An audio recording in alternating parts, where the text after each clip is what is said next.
Bismillahirrahmanirrahim. Assalamualaikum warahmatullahi wabarakatuh.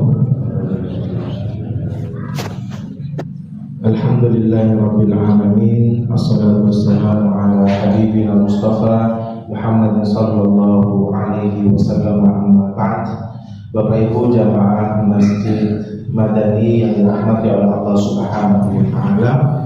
Alhamdulillah pada subuh hari ini kita masih bisa dipertemukan kembali oleh Allah, diberikan nikmat hidup, nikmat sehat, nikmat iman, nikmat Islam, sehingga kemudian kita mampu bangun dari tidur kita, melangkahkan kaki kita untuk kemudian melaksanakan perintah Allah, yaitu dengan melaksanakan ibadah sholat subuh berjamaah.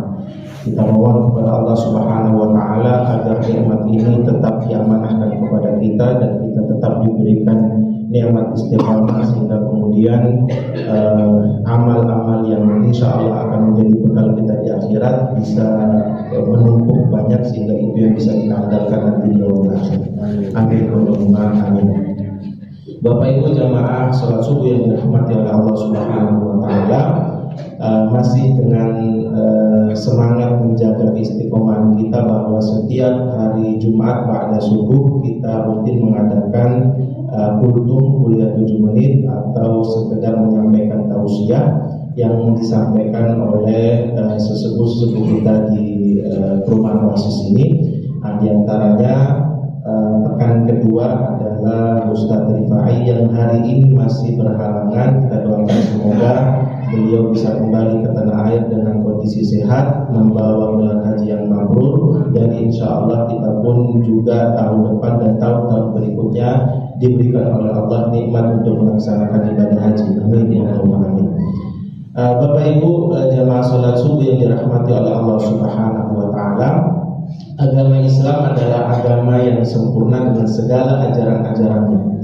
Maka kemudian karena agama Islam ini adalah sebuah tuntunan, maka Allah Subhanahu wa taala menurunkan tuntunan, menurunkan pedoman-pedoman. Dan di antara tuntunan pedoman yang Allah Subhanahu wa taala berikan kepada kita untuk kita pegang dan kita jadikan sebagai panduan kita dalam melaksanakan atau melaksanakan amanah hidup di dunia ini menjadi khalifatun fil ard adalah dengan diturunkannya Al-Quran kepada Nabi kita Muhammad SAW, yang kemudian oleh Allah diutus Nabi Muhammad untuk menjelaskan setiap rincian-rincian yang ada di dalam ayat Al-Quran. Allah Subhanahu wa taala berfirman, "Inna anzalna ilaika dzikra litubayyana lin-nasi ma nuzila ilaihim wa la'allahum yatafakkarun." Wahai Muhammad, kami turunkan kepada engkau zikra, Al-Quran sebagai pengingat. Zikra itu pengingat, yaitu Al-Quran. Litubayyana lin-nasi ma nuzila ilaihim. Untuk apa? Agar engkau mampu menjelaskan kepada manusia, kepada umatmu sampai akhir zaman tentang bagaimana menyikapi hidup ini. Dan di antara satu dari sekian banyak tuntunan-tuntunan hidup yang diajarkan oleh Nabi Shallallahu Alaihi Wasallam berdasarkan wahyu yang dikirimkan kepadanya, yaitu di dalam Al-Quran, adalah bagaimana kita menyikapi hidup ini, hidup di dunia ini dengan ilmu dan harta yang Allah Subhanahu Wa Taala amanahkan kepada kita. Dalam sebuah hadis yang diriwayatkan oleh Imam At-Tirmidzi dalam kitab Sunannya, bab tentang niat atau bab tentang ikhlas, Rasulullah Shallallahu Alaihi Wasallam bersabda, "Mathalu ummati kamathali arba'i nafarin." Perumpamaan umatku nanti sepanjang hidupnya nanti di akhir zaman, sampai akhir zaman nanti, kamathali arba'ati nafarin. Perumpamaan umatku itu dapat kita lihat dari 4 tipologi orang, 4 tipologi yang akan disebutkan Nabi setelah ini. Yang pertama adalah rajulun atahullahu ilman wa malan, seseorang yang oleh Allah Subhanahu wa taala diberikan amanah ilmu, juga diberikan amanah harta yang dia miliki. Jadi memiliki ilmu, juga memiliki harta yang Allah Subhanahu wa taala titipkan kepada kita, wa ya'malu bihi fayunfiquhu fi haqqihi. Kemudian dengan ilmu itu ya, bagaimana dia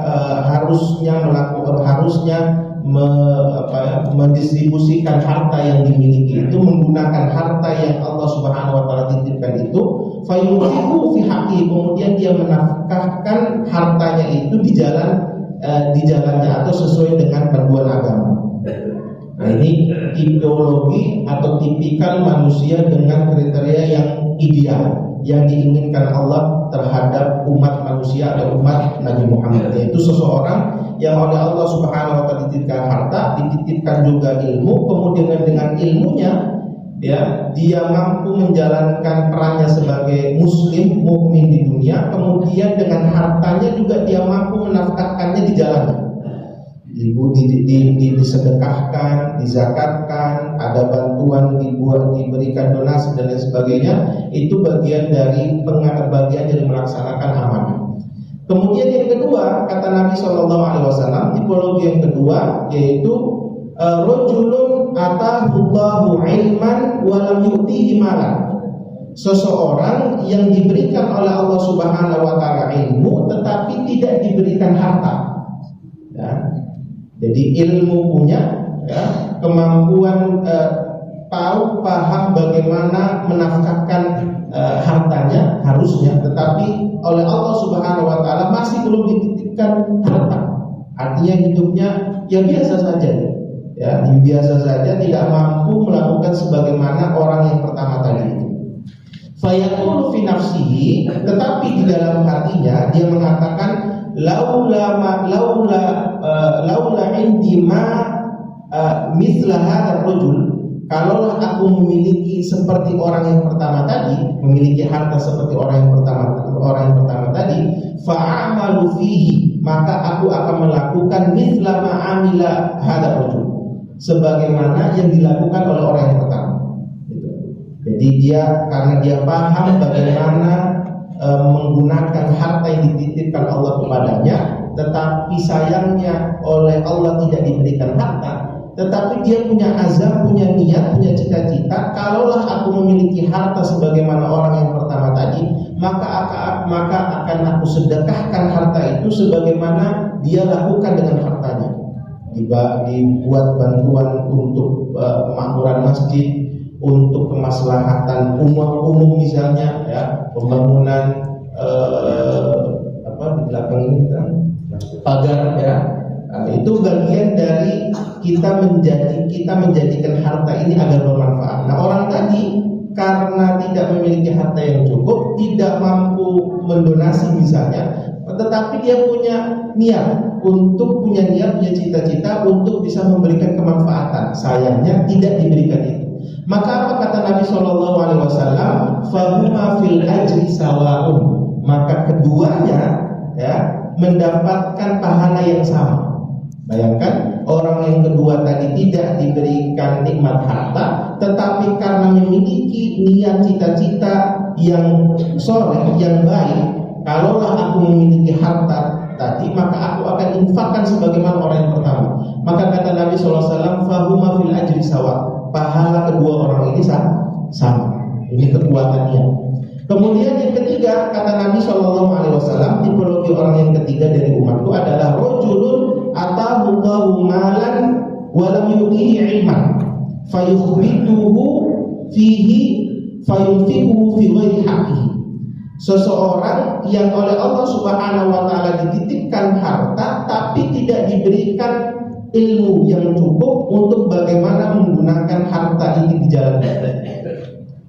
Dipakailah untuk hedon, ya, dipakailah untuk hanya untuk memuaskan hawa nafsunya semata, untuk memuaskan nafsu duniawinya semata, tidak diberikan sesuai dengan hak harta itu. Dan kita tahu bahwa harta itu sebagiannya adalah hak untuk orang lain, hak untuk kemaslahatan umum, hak untuk bagaimana bisa dimanfaatkan orang lain dan lain sebagainya. Tapi dia hanya memikirkan bagaimana harta ini untuk kebahagiaannya, untuk dirinya saja, untuk kemudian dipakai untuk maksiat dan lain sebagainya. Kemudian tipologi dari umat Nabi Muhammad SAW dalam menyikapi hidup ini dengan harta dan ilmunya, kata Nabi SAW, wa rajulun lam yutihi malan wa lam yutihi ilman, fayaqulu fi nafsihi laula mithla hadzal rajulu amiltu ma fihi.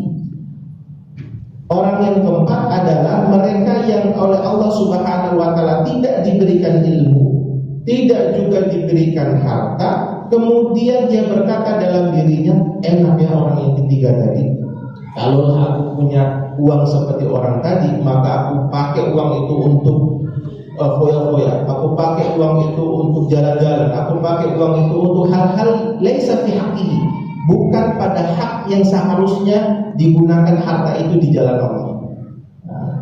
Maka kata Nabi SAW sebagai penutup hadis ini, fahuma fil wizri sawaun, maka kedua orang tadi itu, tipikal yang ketiga dan yang keempat, maka secara dosa dia sama-sama mendapatkan dosa. Ini Apes bin Apes, orang keempat, enggak punya harta, enggak menikmati hartanya untuk kebahagiaan duniawinya, tapi juga dapat dosa sebagaimana orang yang ketiga tadi. Kenapa? Itulah niat. Maka apa yang bisa kita ambil dalam hadis ini, yang pertama adalah sebagaimana apa yang pernah kita sampaikan di awal, selain niat itu bisa menentukan mana amal ini diterima atau tidak, tetapi niat itu juga bisa menyebabkan seseorang mendapatkan pahala sekalipun dia belum beramal. Dalam satu kaidah yang disebutkan oleh Imam Ibnu Mubarak dalam pembahasan innamal a'malu binniyat, an-niyatu asbaqu minal amal. Niat itu mendahului sebuah amal. Amalnya belum dilakukan, dia belum melakukan amal, hanya berangan-angan bercita-cita, kalaulah aku memiliki uang sebagaimana orang itu tadi, maka aku bisa sedekahkan untuk ini di jalan. Maka dia mendapat pahala sebagaimana orang itu. Tapi perlu diingat Bapak Ibu yang dirahmati oleh Allah Subhanahu wa taala, tentu ini bukan ajakan untuk tidak bersedekah, tidak berdonasi, bukan ajakan untuk niat aja lah ya, donasi tagar, niat aja. Padahal punya dana untuk bisa mendonasikan. Itu bukan. Tentu orang yang berniat kemudian orang yang beramal jauh lebih mulia, jauh lebih baik daripada mereka yang sekedar niat. Tetapi ini bagian dari penghargaan Allah kepada mereka yang memiliki niat yang tulus untuk beramal soleh. Maka mereka yang berniat tulus walaupun dia tidak beramal mendapatkan pahala sebagaimana orang yang beramal min ghairi an yanqusa minhu syai'an, tanpa sedikit pun mengurangi pahala orang yang beramal tadi. Itu yang pertama, pelajaran yang pertama. Yang kedua adalah harta adalah satu titipan Allah, amanah yang Allah Subhanahu wa taala titipkan kepada kita. Dan di antara dan semua apa yang kita miliki ini di dunia ini, dari amal, perbuatan, harta, apapun, ilmu bahkan, itu akan dimintai pertanggungjawaban di hadapan Allah Subhanahu wa taala ketika nanti dia menyiksa.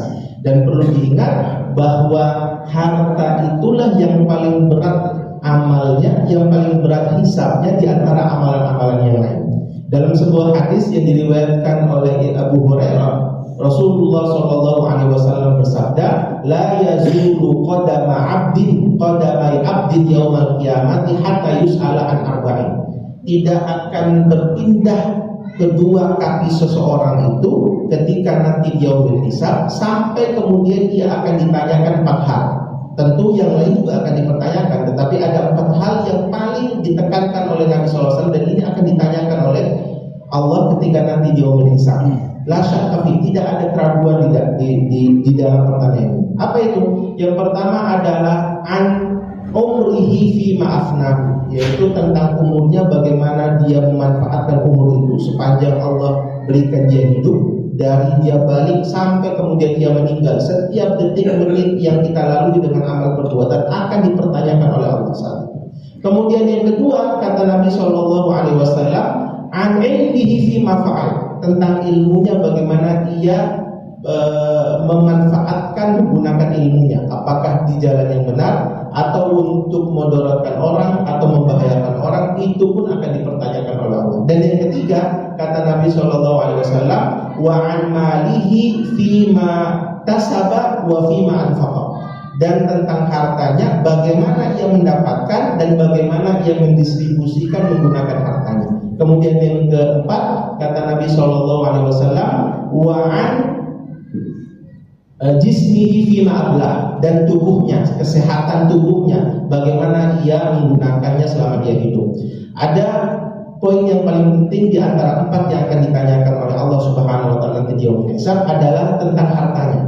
Kalau umurnya, kalau hartanya tadi, kalau kesehatan tubuhnya itu hanya ditanya bagaimana akhir dari penggunaan nikmat itu, tetapi untuk harta bukan hanya bagaimana kita menggunakan harta itu, tetapi ditanya juga bagaimana kita mendapatkannya.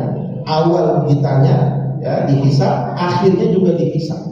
Tapi tentang ilmu bagaimana kita mendapatkan itu tidak dipertanyakan oleh Allah nanti di yaumul hisab.